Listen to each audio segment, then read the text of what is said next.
पिछले भाग में हमने देखा सती वेद शास्त्रों के साथ साथ युद्ध कौशल में भी प्रवीण हुई। सती ने संसार में जिस विरक्त शिव को पाने के लिए जन्म लिया, वही सती अपने पिता प्रजापति दक्ष के कारण अहंकारी और शिव विरोधी हो गई। भक्ति से आपत्ति नहीं है, परंतु शिव भक्ति से घोर आपत्ति है।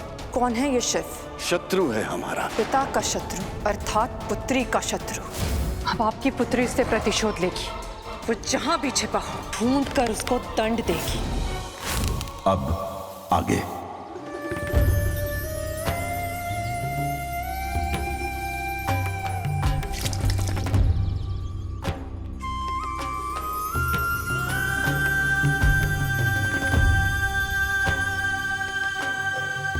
जिस शिव को प्रजापति दक्ष और संपूर्ण संसार सदियों से ढूंढ नहीं पाए, उन्हें सती ने ढूंढ लिया। बहुत कर्मठ थी, जो संकल्प किया उसे पूरा किया। सती के बाहरी आचरण से अत्यधिक प्रबल उनका प्रारब्ध था, जो उन्हें उन तक लेकर चला गया। और प्रारब्ध को इस बिछड़ी युगल जोड़ी को मिलाना ही था। फिर क्या हुआ? राजकुमारी सती के मन से शत्रु तो समाप्त हो गई। वो दोनों मिल गए, हो गए एक। शिव को पाने के उपरांत भी शिव को संपूर्णता में पाना सती के लिए सहज नहीं था।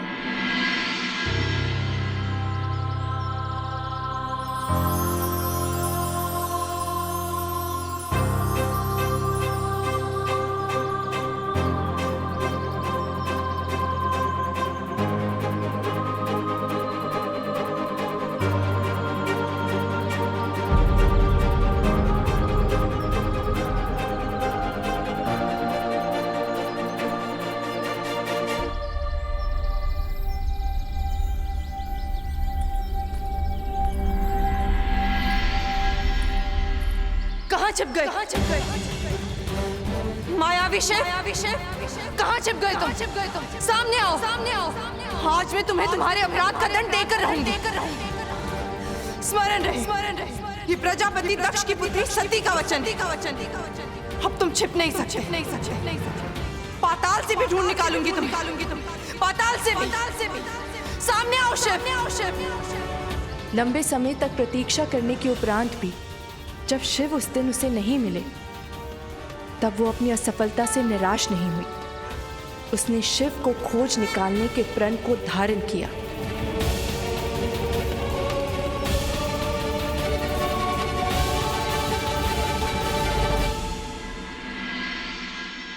क्योंकि सती अभी भी प्रेम और घृणा के बीच खड़ी थी, अपने विचलित मन को साथ ली। प्रेम और घृणा के बीच एक साथ एक समय में? क्योंकि सती निर्णय नहीं ले पा रही थी कि शिव की ओर उनका आकर्षण किस भाव का है, प्रेम भाव का या घृणा भाव का।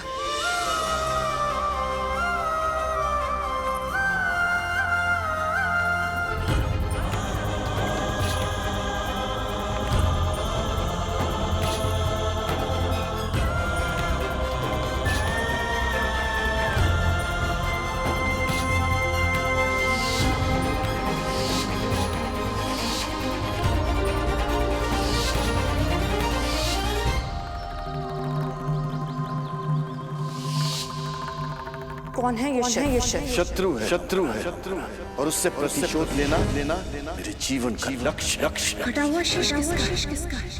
पिताश्री का। किसने काटा? उसी शिव। बस करो।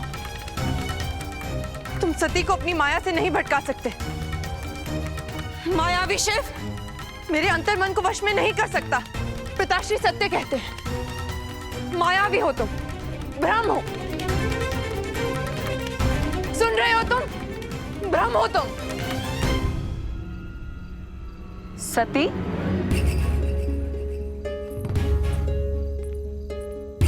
दीदी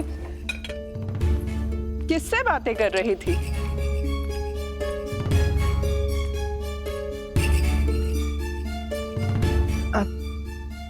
दीदी वो सती,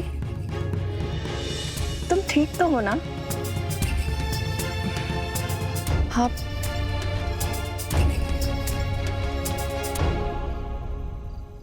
समझ गई।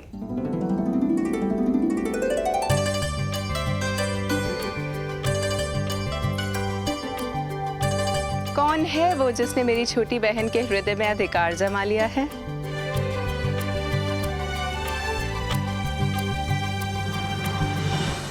सती के हृदय पर अधिकार पाना इतना भी सरल नहीं है।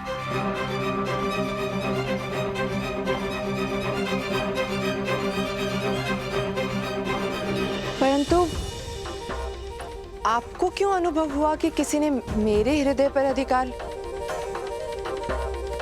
मेरी प्यारी बहन, जब कोई स्वयं से बातें करने लगे मानो किसी स्वप्न में चल रहा हो, जब किसी के मुख पर एक प्रकार की मूर्छा सी छा जाए और वो अचेत अवस्था में भी सुख की अनुभूति करे। मेरे साथ ऐसा कुछ नहीं है दीदी। मेरे अंतर्मन में केवल प्रतिशोध है। प्रतिशोध? हाँ दीदी, मुझे प्रतिशोध लेना है और उसके लिए मैं गुप्त रूप से उसे खोजने भी गई थी। किसे खोजने गई थी? उस मायावी शिव को। देख नहीं पाई, परंतु गले में सर्प और रुद्राक्ष की माला अवश्य थी। गले में सर्प? और क्या हुआ वहां पर? दीदी, उसने मेरे जीवन की रक्षा की, परंतु मैं जानती हूं उसने ऐसा क्यों किया, ताकि मैं उस मायावी के प्रभाव में आ जाऊं। परंतु ना तो मैं उससे प्रभावित हूं और ना ही भयभीत। और जानती हो दीदी, मुझे पता है वो कहां छिपा बैठा है। कितनी बार मैं उसे खोजने गई, परंतु वो पुनः मुझे कभी नहीं मिला। पता नहीं कहां अदृश्य हो जाता है। परंतु एक ना एक दिन मैं उसे अवश्य ढूंढ लूंगी। तुमने पिताश्री को बताया इस विषय में? नहीं दीदी, एक बार उसे खोज लो, फिर उसे दंड देने के लिए स्वयं पिताश्री के पास लेकर जाऊंगी और तब उन्हें अपनी इस पुत्री पर गर्व होगा और उनका प्रतिशोध पूर्ण होगा।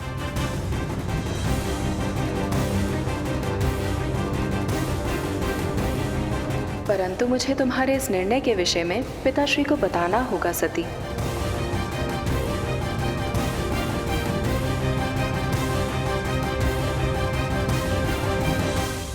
ऐसी असमंजस की स्थिति क्यों पड़ोसन मित्र? वो इसलिए क्योंकि प्रेम और घृणा में अधिक अंतर नहीं होता, दोनों में व्याकुलता होती है। प्रेम में प्रेमी से मिलने की व्याकुलता होती है और घृणा में शत्रु से प्रतिशोध लेने की व्याकुलता। और सती व्याकुल थी अपने भीतर की व्याकुलता को पहचानने के लिए, और इस क्रम में आठों पहर शिव ही उनकी आंखों के समक्ष घूमते रहते थे। कोई एक पल भी ऐसा नहीं था जब शिव उनकी स्मृति से लुप्त हुए हों।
उनके आकर्षण की व्याकुलता के वेग को वो संभाल न सकी और एक दिन दीदी ख्याति की चेतावनी के पश्चात भी उन्हें ढूंढने का निर्णय कर लिया।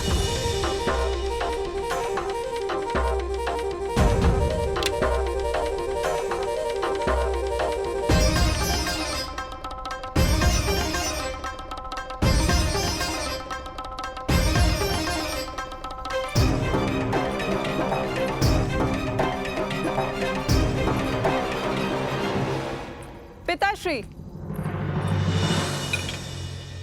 सती के स्नेह में आपने सती को अत्यधिक स्वतंत्रता दे रखी है। ऐसी बात नहीं है पुत्री। माता पिता अपनी सब संतान को एक समान स्नेह करते हैं, परंतु हुआ क्या है? वो आपके शत्रु शिव से मिल चुकी है।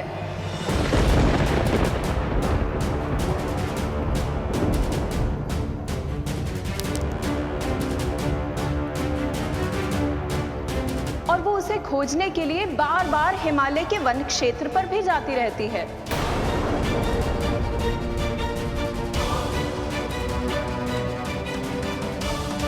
नहीं, मेरी सती मेरी दी हुई स्वतंत्रता का अनुचित लाभ नहीं उठाएगी। परंतु ये उसने किया है पिताश्री, और संभवतः वो आज रात्रि को भी उसे खोजने जाने वाली है। ऐसा कदापि नहीं हो सकता। सती,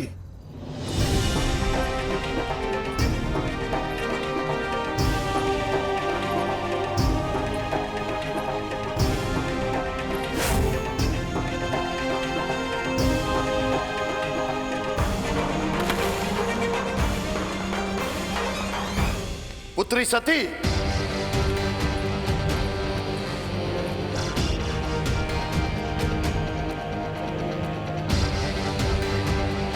ये कैसे संभव है? सती मुझे बिना बताए कहीं नहीं जाती।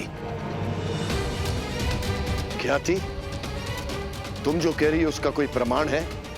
प्रथम प्रमाण तो यही है पिताश्री कि वो इस समय अपने कक्ष में नहीं है। स्वामी, आप तनिक धैर्य से इस संकट पर विचार कीजिए। संकट नहीं, महासंकट।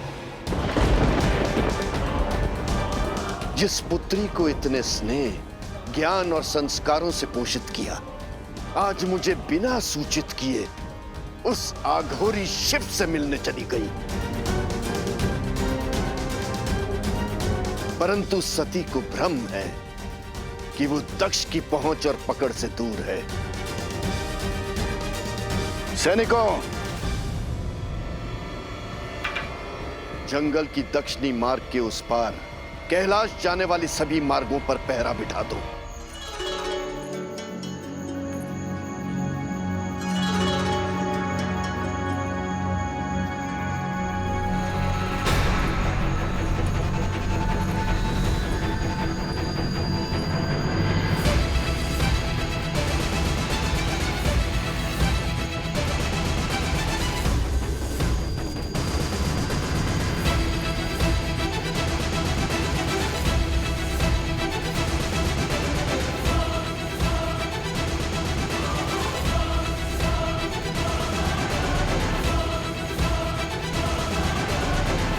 शिव, शिव, तुम जो भी हो, भ्रम या माया, सामने आओ, सामने आओ।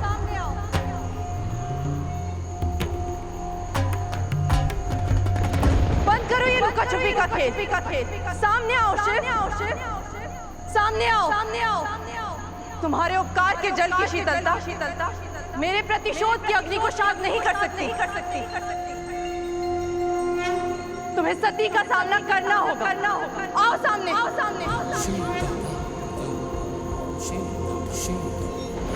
क्या हुआ? फिर चुप गए कंदराओं में? भयभीत हो गया तुम मुझसे? बोलो। आओ सामने शिव।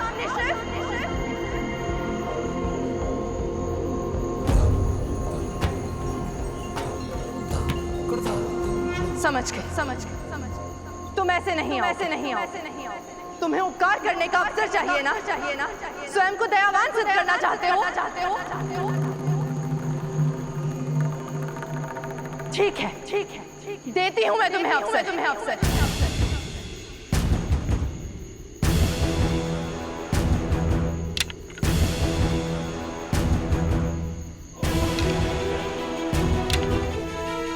अब मैं संकट का वरण करूं। सुन रहे हो तुम? सुन रहे हो शिव? आओ मुझे बचाने। आओ। करो मुझ पर उपकार। आओ शिव। मैं संकट में हूँ शिव।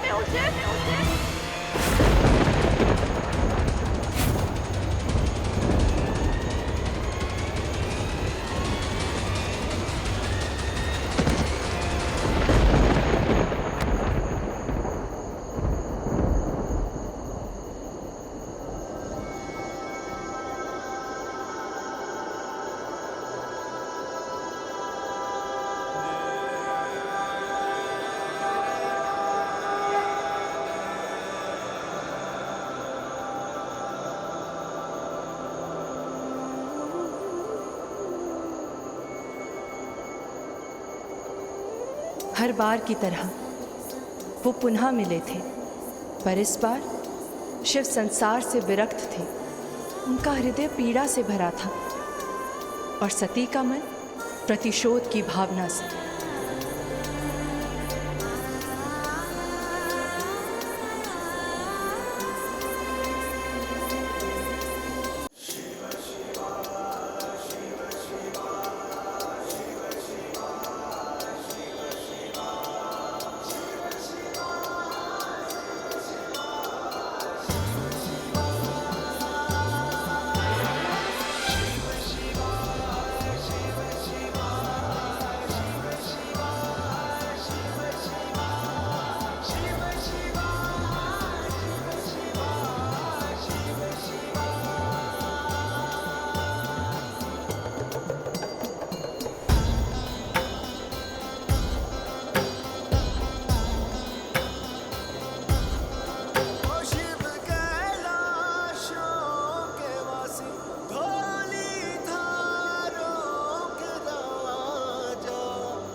सती,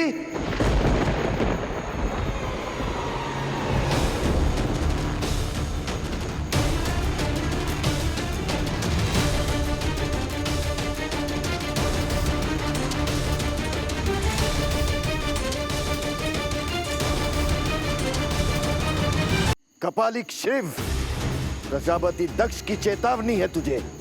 मेरी पुत्री को कुछ नहीं होना चाहिए, दूर रहना उससे।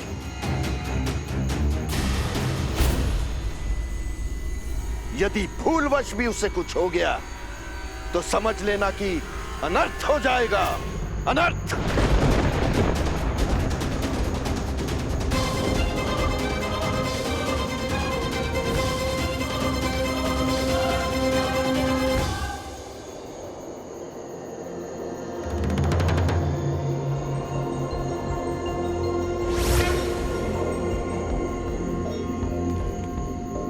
सती, पुत्री,